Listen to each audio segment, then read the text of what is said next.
Bismillahirrahmanirrahim. Assalamualaikum warahmatullahi wabarakatuh.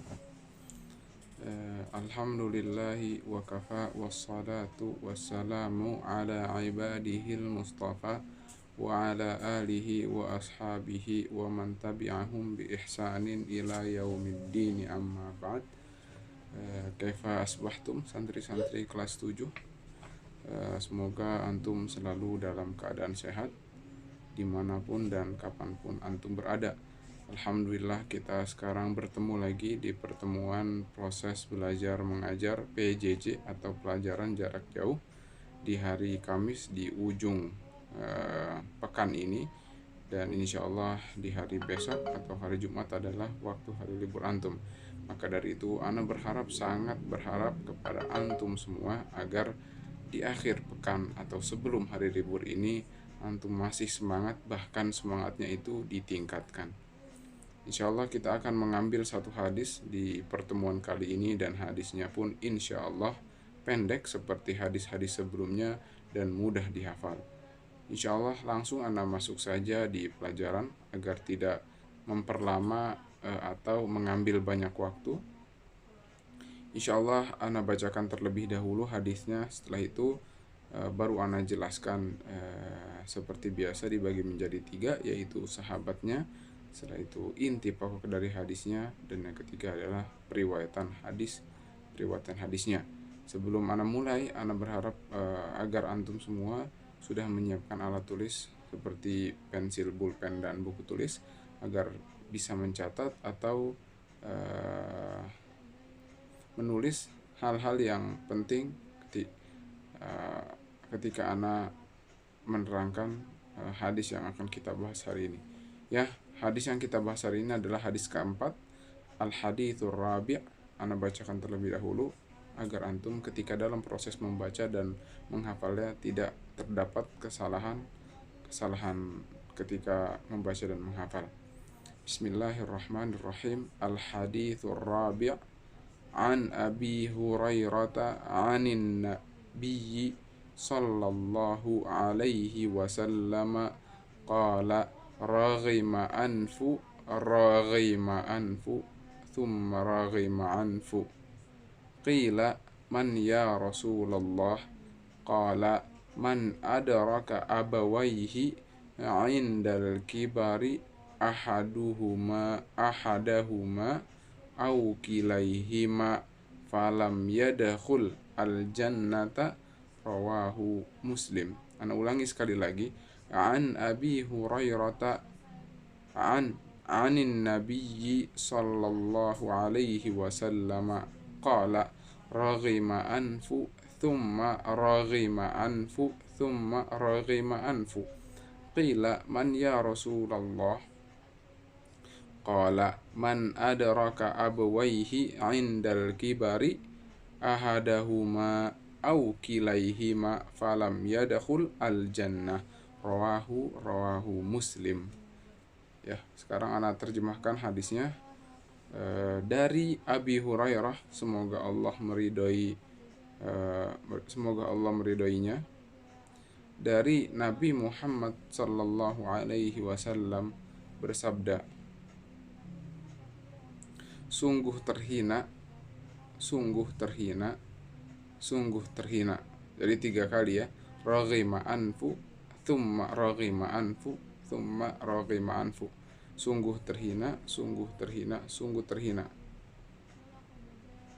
Qila, setelah itu ada yang bertanya, siapakah wahai Rasulullah? Bersabda Nabi Muhammad sallallahu alaihi wasallam, barang siapa yang mendapati kedua orang tuanya masih hidup atau salah satunya dan sudah dalam keadaan tua, dan namun dia tidak masuk ke dalam surga. Hadis riwayat Muslim. Ya, sekarang ana jelaskan sahabat yang meriwayatkan hadis ini adalah atau sahabat yang mendengar langsung dari Nabi Muhammad SAW ialah Abi Hurairah. Kita juga sudah membahas dan Ana sudah menerangkan siapa Abu Hurairah itu di hadis yang kedua. Jadi insya Allah kita tidak ulang lagi. Yang jelas Ana sedikit ingatkan, Abi Hurairah adalah sahabat Nabi yang paling banyak meriwayatkan hadis. Jadi kalau ditanya siapakah sahabat Nabi yang paling banyak meriwayatkan hadis, jawabannya adalah Abu Hurairah atau Abi Hurairah. Dan beliau nama aslinya adalah Abdurrahman ibnu Sakhrun. Ya, setelah itu Nabi SAW bersabda, "Raghima anfu, thumma raghima anfu, thumma raghima anfu." Sungguh terhina. Kalau dalam bahasa Arab secara makna atau secara arti dalam pengertian bahasa adalah raghima anfu itu artinya debu yang tertempel di atas hidung. Jadi kalau secara bahasa artinya debu yang tertempel di atas hidung atau di permukaan hidung. Kenapa artinya diartikan sungguh terhina? Jadi ini adalah istilah puisi atau istilah balaghah namanya kalau di dalam bahasa Arab. Istilah orang-orang Arab jika menyebutkan raghima anfu atau ada debu di atas hidung kalian, maka artinya dan maksudnya adalah sungguh terhina. Jadi di sini disebutkan oleh Nabi ada tiga kali penyebutan. Maksudnya apa? Mentakid atau memperkuat bahwa hal ini sangat penting dan sangat buruk dan harus diperhatikan oleh seorang mukmin. Benar, sungguh celaka. Setelah itu ada sahabat yang bertanya kepada Nabi, "Qila man ya Rasulullah?" Siapakah Rasulullah? Wahai Rasulullah, siapakah orang itu yang celaka itu? Dijawab kata Nabi, yang menjumpai atau mendapati kedua orang tuanya masih hidup atau di antara keduanya atau salah satunya dan sudah keadaan tua atau menua dan namun dia tidak bisa masuk surga karena kedua orang tua tersebut. Hadis riwayat Muslim. Jadi antum catat mutiara atau faedah hadis yang kita bisa ambil adalah yang pertama, bahwa Nabi Muhammad SAW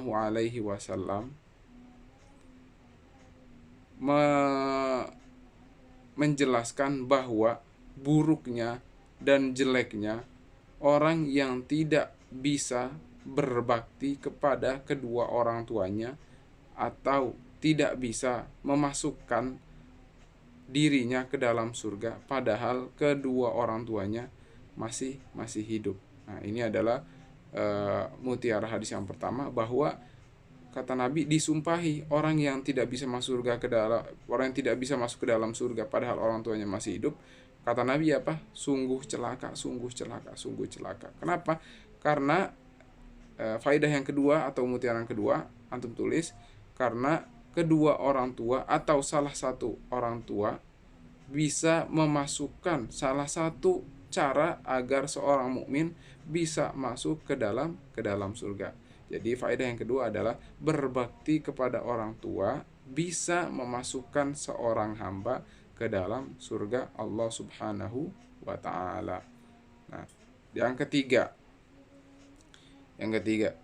berbakti kepada kedua orang tua tidak hanya menuruti atau mematuhi perintah mereka, akan tetapi bisa juga dengan menyambung silaturahmi kepada kedua orang tua atau berdoa kebaikan untuk orang tua kita. Nah, itu faedah yang ketiga.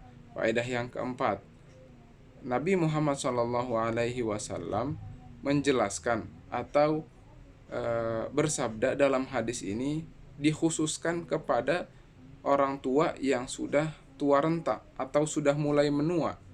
Nah, ini dimaksudkan bahwa susahnya atau sulitnya menjaga atau berbakti ketika orang tua kita sudah tua, dan menjelaskan bahwa pahalanya atau ganjarannya akan lebih besar ketika kita menyapih atau mengasuh orang tua kita ketika sudah tua. Dan yang terakhir adalah bahwa Nabi Muhammad SAW ini yang faedah yang kelima, pernah mengancam atau pernah memberitahukan kepada para sahabatnya bahwa salah satu penyebab seorang hamba masuk ke dalam neraka jahanam adalah uququl walidain atau durhaka terhadap orang tua. Dan hadis ini diriwayatkan oleh Imam Muslim. Alhamdulillah kita sudah mengambil 5 faedah dan Anda sudah menjelaskan tentang hadis yang kita pelajari. Jika antum tidak mengerti dan antum tidak pahami, antum bisa langsung bertanya ke ana via Japri atau melalui grup. Subhanakallahumma wa bihamdika asyhadu an la ilaha illa anta astaghfiruka wa atubu ilaik. Assalamualaikum warahmatullahi wabarakatuh.